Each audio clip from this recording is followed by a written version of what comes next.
যতক্ষণ পর্যন্ত আওয়ামী লীগকে সন্ত্রাসী সংগঠন হিসেবে ঘোষণা করে তাদের নেতাকর্মীদের শাস্তির আওতায় আনা না হবে ততক্ষণ আন্দোলন চলবে বলে জানিয়েছেন জাতীয় নাগরিক পার্টির দক্ষিণাঞ্চলের মুখ্য সংগঠক হাসনাত আব্দুল্লাহ।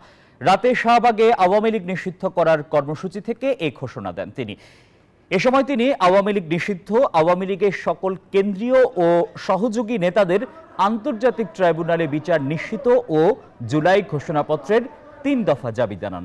এছাড়া চলমান এই কর্মসূচি অব্যাহত থাকবে জানিয়ে আজ বিকাল ৩টায় শাহবাগে গণজমায়েতের ডাক দেন।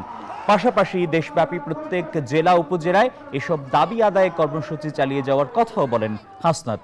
জাতীয় নাগরিক পার্টির সদস্য সচিব আক্তার হোসেন বলেন, আওয়ামী লীগ দলগতভাবে হত্যাকাণ্ড চালিয়েছে, তাই তাদের প্রত্যেককে শাস্তির আওতায় আনতে হবে। আমাদের অবস্থান কর্মসূচি অব্যাহত থাকবে।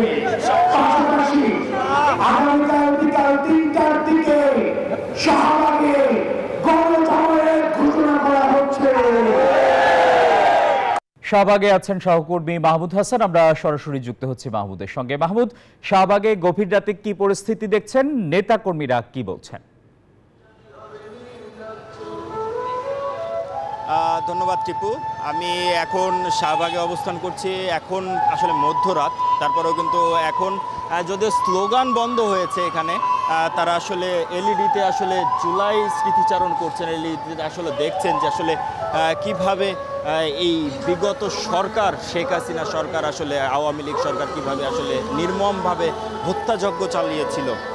তো এই কর্মসূচির আসলে আগামী কাল কি হতে যাচ্ছে সেই বিষয়ে কিন্তু ইতিমধ্যে হাসনাত আব্দুল্লাহ ব্রিফ করেছেন। তিনি জানিয়েছেন যে আগামী কাল শাহবাগ সহ সারা দেশেই বিভিন্ন গুরুত্বপূর্ণ স্থানে কিন্তু গণজামায়াত হবে, সেটার সময় নির্ধারণ করে দিয়েছেন বিকাল ৩টা। বান্ডেল থাকলে প্রতি সেনমানিতে টাকা বাঁচবে। বিকাশ সেনমানি বান্ডেল কিনে জিতুন প্রতি লেনদেনে। এছাড়াও ৩ দফা দাবি জানিয়েছেন। প্রথম এবং প্রধান দাবি যেটা জানিয়েছেন যে সন্ত্রাসী সংগঠন হিসেবে ঘোষণা করতে হবে আওয়ামী লীগকে। যতক্ষণ আওয়ামী লীগ নিষিদ্ধ না হচ্ছে এই আন্দোলন চলবে বলেও জানিয়েছেন তিনি। আবার আওয়ামী লীগের সকল সহযোগী নেতাদের আইনের আওতায় আনতে হবে, আন্তর্জাতিক ট্রাইব্যুনালে সকল কিছুর বিচারও করতে হবে।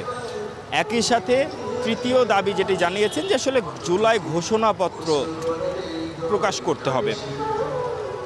তো এই যে আন্দোলন গত রাত থেকে এখন পর্যন্ত চলমান, গত রাতে যদিও প্রধান উপদেষ্টার বাসভবন যমুনার সামনে থেকে আসলে শুরু হয়েছিল অবস্থান কর্মসূচি, সেটি কিন্তু এখন বর্তমানে শাহবাগ পর্যন্ত এসেছে এবং শাহবাগ ব্লকেট কর্মসূচি হিসেবে চলছে। তো সব কিছু মিলিয়ে এখন পর্যন্ত শাহবাগে যেটা দেখেছি যে সন্ধ্যা থেকে স্লোগানে মুখর ছিল এখানে, এবং এখন পর্যন্ত এখানে স্লোগান কিছুটা সময় আগেই কিন্তু বন্ধ হয়েছে এবং তারা কিন্তু জুলাইয়ের স্মৃতিচারণ করছেন, এলইডি মনিটরে সেগুলো দেখানো হচ্ছে। তো এই ছিল আসলে শাহবাগ থেকে আমার কাছে সর্বশেষ তথ্য। টিপু। মাহমুদ, আপনাকে ধন্যবাদ। দর্শক, শাহবাগ থেকে জানাচ্ছিলেন সহকর্মী মাহমুদ হাসান।